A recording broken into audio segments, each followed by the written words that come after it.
ମୟୂରଭଞ୍ଜ ଜିଲ୍ଲାରେ ପୁଣି ଏକ ଲଜ୍ଜା ସାମ୍ନାକୁ ଆସିଛି ନାବାଳିକା ଗଣଦୁଷ୍କର୍ମ ଅଭିଯୋଗ। ଜୈନିକ 14 ବର୍ଷର ନାବାଳିକା ଝିଅକୁ ପୁଣି ଗଣଦୁଷ୍କର୍ମର ଶିକାର ହୋଇଥିବା ଅଭିଯୋଗ।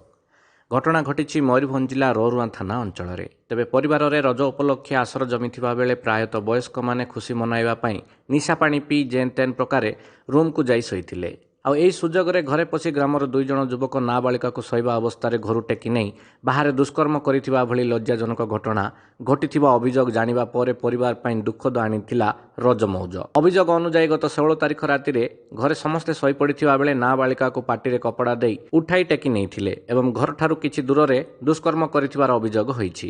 ଏହି ଘଟଣା ଘଟିବା ପରେ ପୀଡ଼ିତା ନାବାଳିକାର ଝିଅଟି ତା ମାଆକୁ ଯାଇ କହିଥିଲା। ପରେ ପରିବାର ଲୋକେ ନିଜ ଭିତରେ କଥା ହେବା ପରେ ସାହସ ଜୁଟାଇ ରୋରୁଆଁ ଥାନାରେ ଲିଖିତ ଅଭିଯୋଗ କରିଥିଲେ। ଅଭିଯୋଗକୁ ଭିତ୍ତି କରି ଏକ ମାମଲା ରୁଜୁ କରି ରୋରୁଆଁ ଥାନା ପୋଲିସ ତତ୍ପରତା ଦେଖାଇ ସଙ୍ଗେ ସଙ୍ଗେ ଘଟଣାର ତଦନ୍ତ ଆରମ୍ଭ କରି ସମ୍ପୃକ୍ତ 2 ଜଣଙ୍କୁ ଗିରଫ କରିବାରେ ସଫଳ ହୋଇଛି।